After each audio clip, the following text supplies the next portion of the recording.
আলমাস কবির সব খাতের ব্যবসায়ীদের কথা শুনলাম। সেখান থেকে যেটা মনে হচ্ছে যে আমরা বলেছিলাম যে বিভিন্ন সেক্টর আইসিটি সহ পাট এবং আমরা সেই লেদারে আমরা 5 বছরে $500 কোটি উন্নতি করব আমরা রপ্তানি, কিন্তু সেটি রোড ম্যাপ বা পথ নকশা বা কী করে উদ্যোক্তারা সেখানে পৌঁছাবেন সেটি তাহলে কোনো জায়গাতেই প্রপারলি ছিল না, এবং সেই সঙ্গে ব্র্যান্ডিং একটা বড় বাধা হিসাবে কাজ করছে যে বিশ্ববাজারে আমাদের ব্র্যান্ডিং হয়নি পণ্যগুলোর। এগুলোই কি সমস্যা বলে মনে করছেন? অনেক বড় সমস্যা, ব্র্যান্ডিং একটা বড় সমস্যা বাংলাদেশে। আর পথ নকশার বিষয়টা বলবেন যে আপনারা যে 5 বছরে $500 কোটি আসবে 3টা সেক্টর থেকে, আপনারা কি কোনো রোড ম্যাপ পেয়েছিলেন উদ্যোক্তারা কৌশলে আগাবেন? রাইট। সো ব্র্যান্ডিংটা নিয়ে বলে রাখি, ব্র্যান্ডিংটা একটা বড় সমস্যা।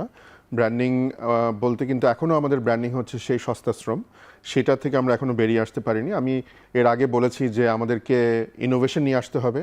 এই যে মুন্না ভাই বলছিলেন যে পাটের কথা, সেই পাট দিয়ে আমরা এখনও ওই পাটের বস্তা, পাটের ব্যাগ, এগুলোই কিন্তু আমরা কথা বলছি, কিন্তু পাট দিয়ে যে এখন অনেক কিছু করা যায়, কাপড় চোপড় বানানো যায়, চেয়ার টেবিল বানানো যায়, এইগুলো নিয়ে কিন্তু আমরা চিন্তা করিনি। সো এইগুলো আসলে মানে এইগুলো নিয়ে আমাদের বাংলাদেশেই কিন্তু এই ইনোভেশনগুলো আসা উচিত ছিল, বিকজ এটা হচ্ছে পাটের দেশ। সো এইটা হয়নি। সো ইনোভেশনের অভাবের কারণে আমরা কিন্তু এই কাজগুলো করতে পারিনি, এবং ব্র্যান্ডিংটাও সেই কারণে হয়নি। আমরা ওই চিপ লেবার করেই আমরা সব জায়গায় বলে আসছি।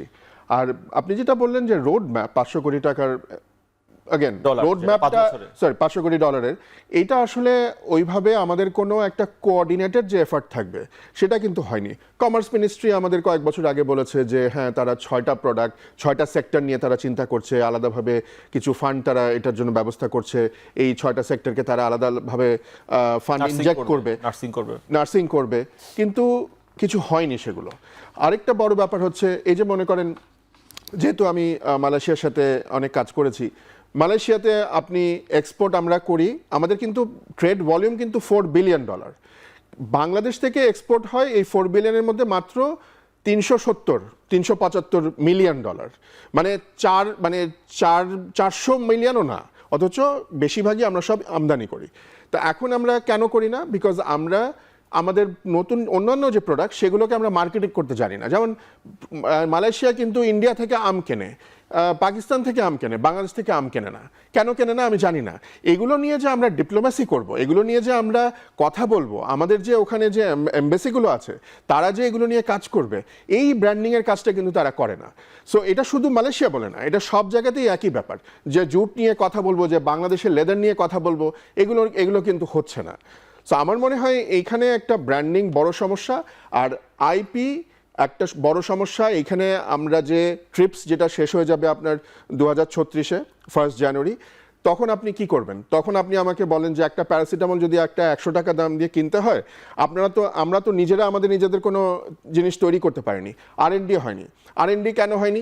বিকজ আমরা কপি পেস্ট করে এসেছি, সবসময় খুব ইজি ওয়ে আউট করে এসেছি, শর্টকাট পদ্ধতি পালন করে এসেছি। আমাদের একাডেমিয়ার সাথে কোম্পানিগুলো, মানে প্রাইভেট সেক্টরের কোনো এই R&D বিষয়ে কিন্তু কোনো রকম কোনো কোলাবোরেশন নাই।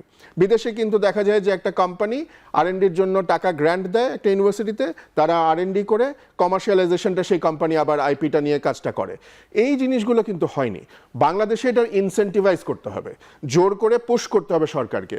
যারা R&Dতে কথার কথা যে টাকাটা খরচ করবে প্রতি বছর, তার উপরে একটা ট্যাক্স রিবেট যদি দেওয়া হয়, তাহলে একটা কোম্পানি উৎসাহিত হবে এইটাতে R&Dর পেছনে কাজ করার জন্য।